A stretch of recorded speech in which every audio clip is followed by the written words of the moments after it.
Hi guys! So, ayan. Ito na yung mga na-unbox natin galing kay Ma'am Connie Edico. And, ilalagay na natin to guys. Dito. Yan. Meron tayong mga nakatago ditong pat sa ilalim. Yan. Niready ko na sila para sa pagdating nitong ating plant. So, masikip nga lang dito guys sa garden ko. Ayan. Masikip. So, i-ano ko lang itong ano natin guys kasi basa yung box kasi nila guys, yung ulan kasi dito, grabe, ayaw nang tumigil. Ayan, una natin na itatanim guys ay itong ating isang ito. So hindi ko alam ang ID nito. Ayan, ang ganda niya, para siyang champagne na parang yung leaves niya parang madiba na ewan ko guys. Ayan siya. So, ayan yung itsura niya sa likod. Ipapatong ko lang to guys dito sa pot na ni-ready ko. So, ayan o. Ayan. Maglalagay lang ako guys ng toppings. Konti lang naman kasi ang lalaki nitong ano ko. Dito lang guys. So, para pang ano lang sa leaves nila. Hindi nakatouch sa soil. Ayan.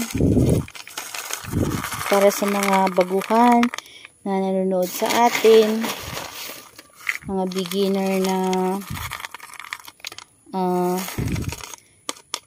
hindi alam kung anong gagawin kapag dumating sa kanila yung mga plants. Pwede nyo naman sila guys i-air dry.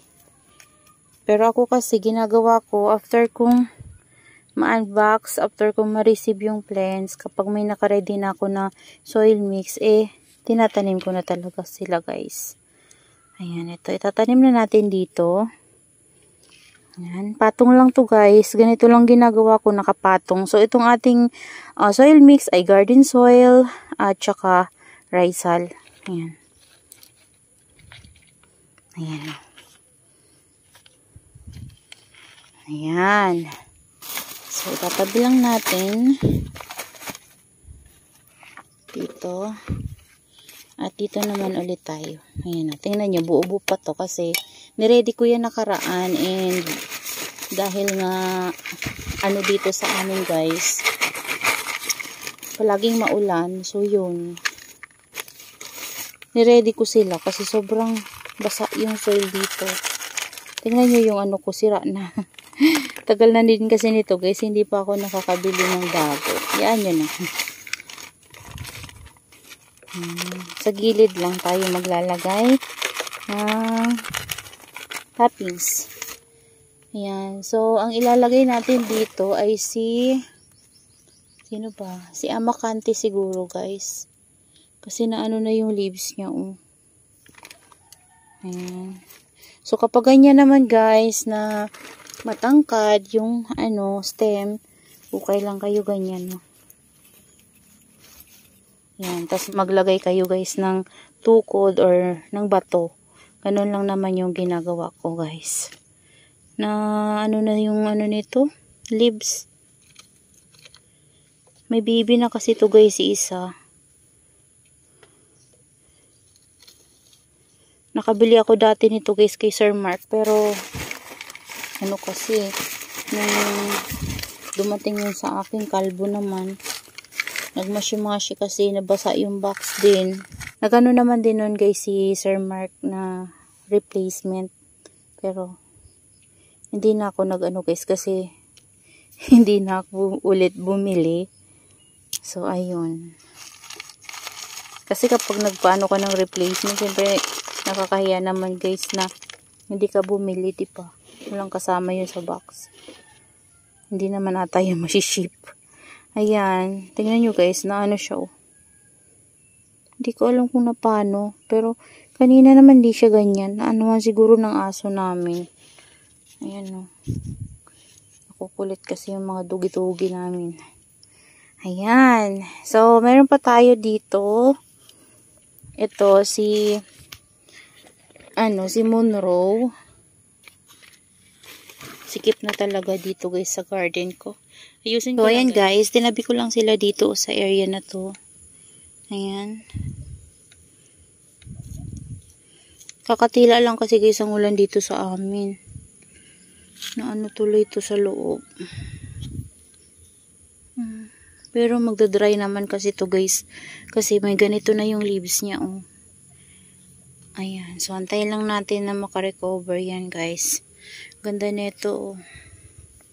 Ayan. Hayaan ko lang siguro yung flower stalk niya muna para makita ko kung ano yung flower niya. Ayan. Dito meron tayo ditong Monroe.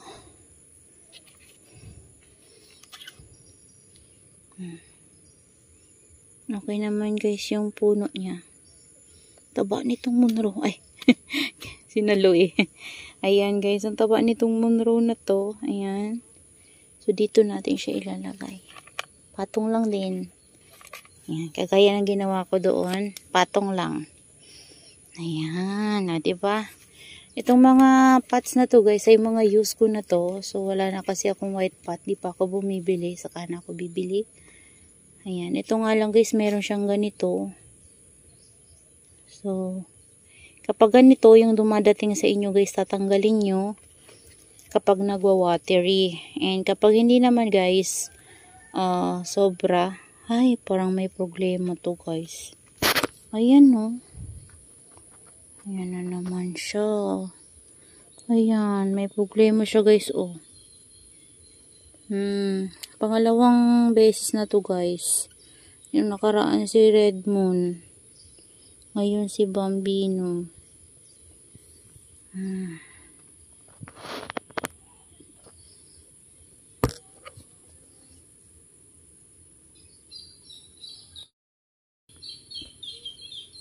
Ayan. Sayang. Ang ganda pa naman ni Bambino guys.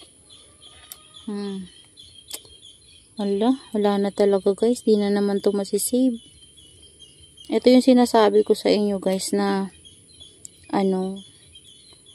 kapag walang problema yung plants na dumating sa inyo, maganda. Pero kapag mabubuhay nyo yan sila guys.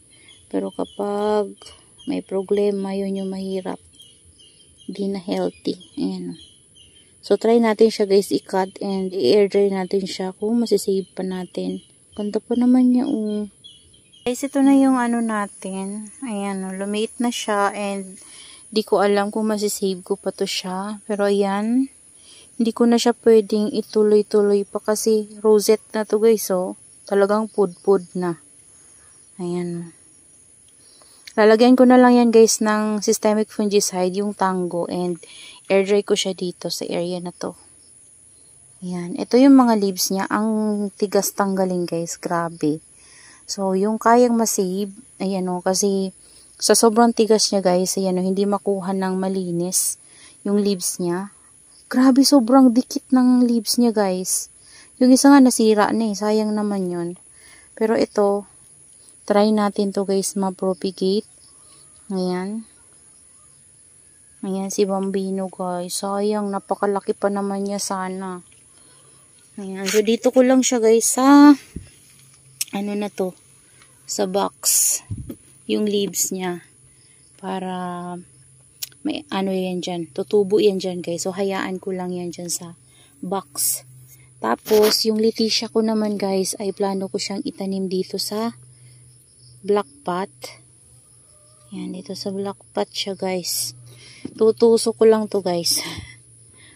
Ito. Ayan okay naman siya. Bali-bali kasi guys yung pag nila Ma'am Connie. Ayan. Hindi sila na ingat sa pag uproot. Ito may problema to bulok. Ayan. So gagawin natin. Putulin lang natin yan. Patong ko lang dyan guys. Saka ko na siya itutusok.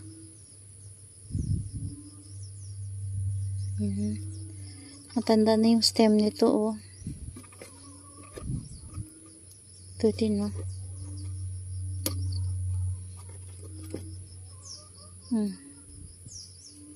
Ano na yung stem niya. Padilim na dito guys.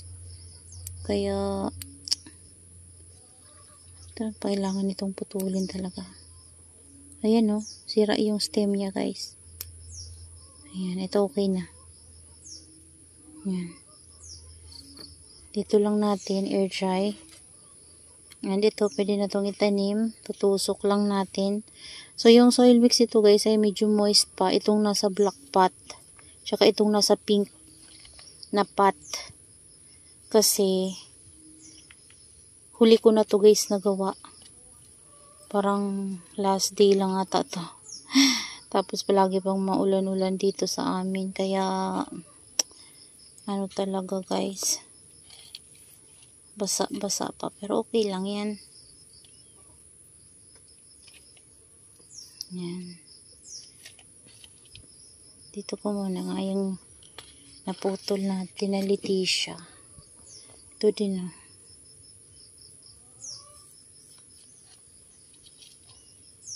Diba? Ganyan lang guys oh. Natutuwa lang ako kasi kahit na ganito guys yung ano minsan ni Ma'am Connie, alam nyo ba, napaka-lush ng mga succulents niya and mura lang. Nabili ko to guys ng 50 pesos. Itong Leticia na to. Kaya hindi rin naman tayo lugi. Pero kasi guys, malayo ako kasi guys sa bayan. So, ang LBC dito sobrang layo. Mga 1 hour pa. Guys, kasi malayo kami sa bayan. So, syempre sa pag-pick up nito, gagastos ka talaga. Pamasahe. Ayan. Kaya kailangan kapag bumili ako ng succulents, guys, sabay-sabay sila dadating. Kaso lang, ito kasi, ito lang yung na-mine ko. Wala akong minain sa ibang seller. Ito lang talaga. Ayan. So, ito na guys, yung ano natin. Ito, si Green Smile. Siguro, dito ko na lang siya. Ayan, si Green Smile. Diyan muna siya guys. Tapos ito si si Lawi. Lawi ba? Tama ba? Si Lawi. Kasi meron ako Lawi guys. Tingnan nyo yung Lawi ko dito. Dito guys. Oh. Hindi ito Lawi. Cream tea. Cream tea ba? Kasi yung cream tea ko guys, ganito yung leaves eh. Ayun no. Ayan, maliit lang. Pero, parang cream tea to. Ano lang kasi to eh. Kaso lang, hindi ko kasi guys masabi. Kasi yung farina niya parang Lawi. Ayan, dito ko na lang siya guys ilalagay. Okay lang ba yung stem niya? Check natin. Parang may problema din guys yung stem niya no. Ay, wala naman. Ito lang guys. So, parang may dry na. Pero buhay. Yan. Okay na yan. Dito ko siya tutusok. Yan. Yan. Di ko alam kung sino siya. Cream tea or sino ba? Si Lawi. Pero parang cream tea siya guys. Para sa akin na parang cream tea. Kasi yung mukha niya guys eh. Baka sa farina lang sila nagkakadiferensya kasi yung cream tea ko dito ay nagbo-bluish. Ayan o. Ayan o, nagbo-bluish siya guys. Ito yung isa. Ayan o, parang cream tea talaga siya guys. Kala ko Lawi. Ano ba yan? Ayan. So, wala na akong pot guys para sa ating pink puppet. So, hanapan ko pa siya guys ng pot. Wala akong pot dito talaga. Busa talaga yung pot ko guys. Kaya naman, kailangan kong bumili ng pot. Kaso lang, wag muna ngayon guys. Ayan. So, hanapan ko na lang siya ng pot na pwede kong pagtamnan sa kanya guys. So, hanggang dito na lang muna guys yung ating video. So, ito, after nating mapat, ililipat ko to sila guys ng area. Pero sa ngayon, dito lang muna sila kasi wala pa akong mahanapan na area na pagpapatungan sa kanila. So, dapat maiinitan to guys ng morning sun.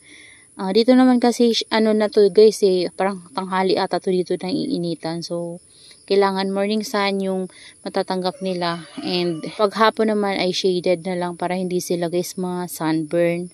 So, bukas, hanapan ko to guys ng pwesto para hindi sila guys paano. So, after din 1 week guys, saka ako magbibigay ng water sa kanya, or 1 or 2 weeks kasi medyo basa talaga itong soil mix na to. Pero ito tuyo to guys, oh.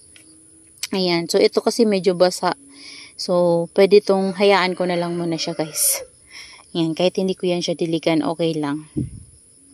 Ayan, so kapag nakatanggap sila ng sunlight, magiging maayos din ang mukha nito guys. Ayan, ito okay naman yung mukha niya guys. So, ayan, tsaka ito, ayan, magiging maayos din yung mukha niyan kapag nainitan na sila. So, sa ngayon kasi palaging makulimlim kasi nga palaging naulan dito sa amin. So, ito guys, itatanim ko na lang to sa mga hanap ko na pot para sa kanya, and papakita ko na lang yan sa inyo. Bibigyan ko sila ng update after a week natin silang maitanim. So, that's all for today's video guys. Yan.